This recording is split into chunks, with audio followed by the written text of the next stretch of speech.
Us? Okay, well, we'll get right on it. So I just got done talking with, and guess what? The president wants us to come up with a solution, climate solution, by 2016. President of what? Of the United States, President Obama asked us to come up with a climate solution. You mean the president just called us? No, that was my mom. Isn't this great? Now's our chance. Wait a minute, I'm confused. Your mom? My mom called to say that the president was on TV asking and calling to the Americans for a climate solution by 2016. And, well, for Americans. So, that was your mom and not the president? Right. And the president wants a climate solution? Correct. We're on it, Mr. President!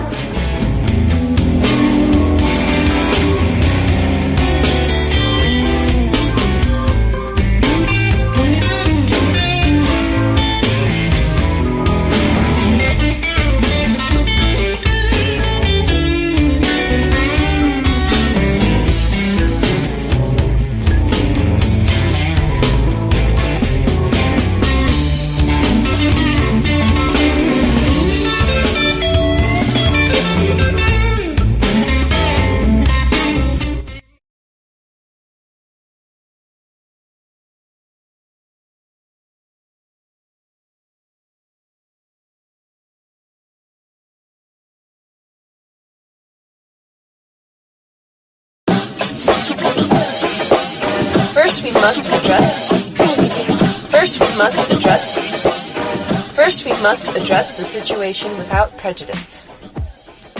As it looks from here, the problem has two main points that need to be addressed. 1. Find some way to capture and hold all of the fresh water that used to be locked up in glacial ice and high-altitude snowpack. It is essential because this fresh water, once evaporated from the ocean, becomes the heat energy behind powerful storms, and it is apparent through witnessing the torrential rainstorms and intense snowfalls that nature is trying to put it back on the land where it was once held. And 2 is the immediate need to sequester all the carbon from hundreds of thousands of years that we have dug up, used, and re-released into the environment, in addition to all the carbon released from the biomass of dense forests we have eliminated. The latter is a double whammy because the dense forests sequester large volumes of carbon through respiration. Why don't we use the permaculture resiliency perspective? That way, we can solve the problem and get the greatest effect with the least amount of energy. So let's look at other directly connected issues. Global warming is due to atmospheric pollutants and greenhouse gases. So looking at this, here's what I see. Most pollution created is centralized in urban environments with a direct proportional relation to one another. Consequently, urban environments have an interesting phenomenon known as food deserts. Any area of a developed city that cannot supply easy, affordable access to quality, non-processed food. Also, the building materials on which urban environments are manufactured, aside from being caustic to produce, do not have any water retention capacity. Instead, rainwater washed down dirty, impenetrable surfaces is channeled into an even dirtier gutter system, which feeds into either a sewer system or a stormwater overflow that eventually winds up in the nearest river or lake. In the case of stormwater overflow, urban pollutants enter into the watershed untreated and unfiltered. Looking closer at food deserts, there seems to be a parallel with poverty. This indicates demand cannot be generated if the supply is there when the demand can't afford it, because there is no easy access to meaningful work that pays well. Poverty creates food deserts that reinforces poverty, a cycle that must be broken. It appears the reason the food is expensive and unavailable in food deserts is because it has to be shipped in from overseas at high cost. The only businesses that can afford cost-saving bulk purchases of this foreign food are the large grocery chains and industrial food distributors. Also keep in mind, food is perishable and has a shelf life. Which is why most local neighborhood convenience stores don't purchase produce. It winds up rotting by the time it goes from the dock to the local grocery store. This means unless you have easy access to large grocery stores, you are not only economically but physically isolated from access as well. Can we address the problem of food deserts in this solution? I don't see why not. There it is! There you go, President Obama. A solution to the problem.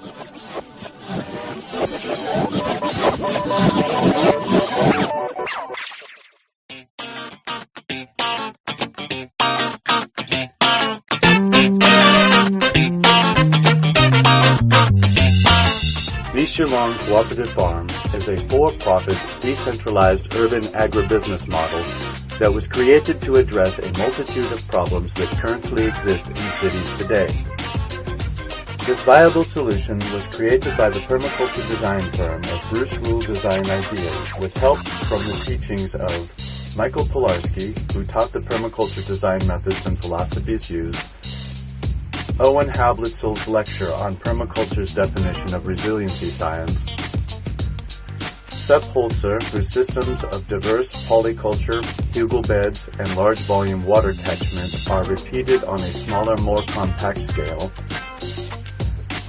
the garbage warrior, Mike Reynolds, who is the drive behind designing and building with the trash that is incorporated, and Robert Merrill's fibercrete method that led to mortar mache.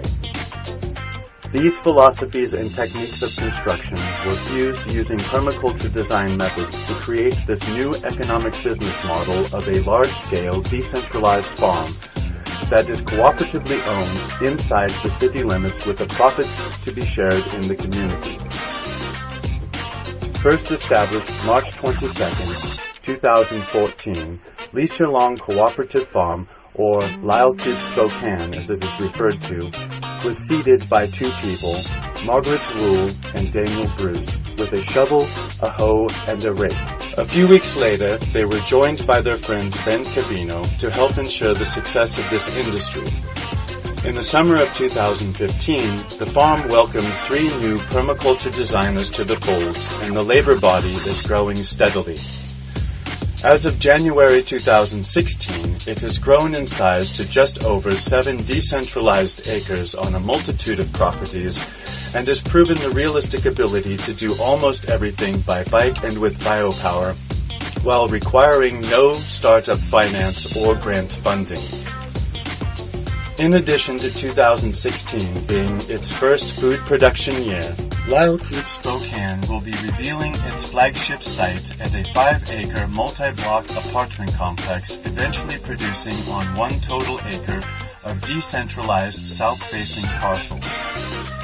This farm site, called the Capital Islands of Paradise, will not only be featured in a local television series, but is structured to be an education center for the inhabitants of the apartment complex and neighborhood as well.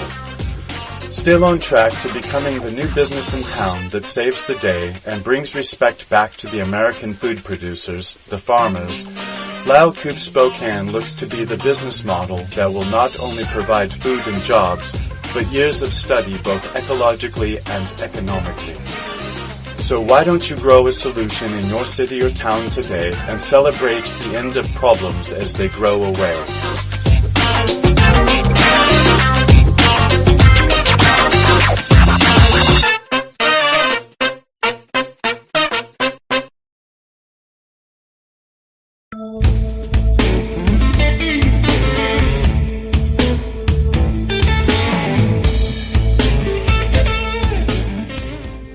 solution captures and sequesters carbon in the form of biomass. Plants respirate carbon dioxide out of the atmosphere, convert it into their physical structure. And it does this through having a abundant biodiverse habitat. It's not just one type of plant, but a multitudes of type of plants living in symbiosis together. This solution captures and holds water in the environment in small-scale watersheds that double as beautifying landscape features like fountains and ponds with floating gardens. This solution eliminates food deserts throughout the urban environment simply by growing food in them, only for properties where the homeowner participates. And we are aware that a lot of areas in impoverished neighborhoods are rental properties, but that doesn't mean that the landlord of the rental property cannot be a participant in Lease Your Lawn. In fact, we encourage landlord participation because they have the largest share to gain. This solution is extremely carbon negative. We use no machinery. It's a bio-powered farm, meaning we use hand tools and bicycle transport. This solution requires no startup capital or grant funding. Anybody can start it anywhere at any time. All they have to have is a will, and there is a way. We designed it this way so that it can be accessible to everybody across the board. Doesn't matter their economic standing. This solution uses resources that are abundant in the urban area. We can use, for example, bottles and uncrushed aluminum cans and phone books. These keep the startup costs low and even make us revenue positive. Through gleaning and landscaping jobs and picking up bio-waste that would normally be disposed of.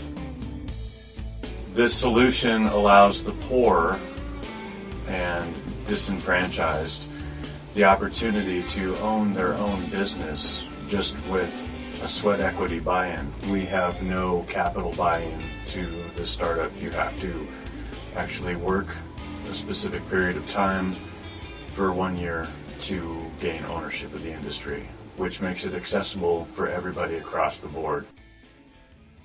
This solution helps build community by having the gardeners of the community garden the unused space, and it strengthens local economy. It's a cooperative, everyone benefits. This is a cooperative that's rooted in the city.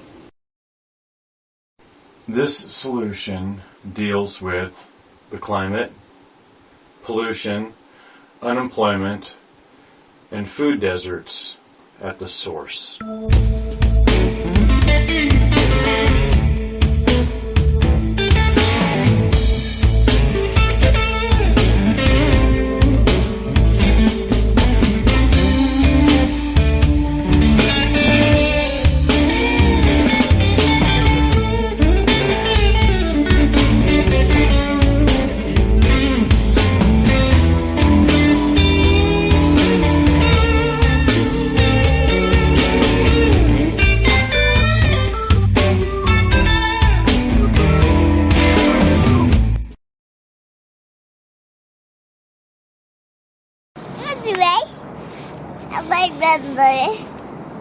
Next time, Hank. Oh,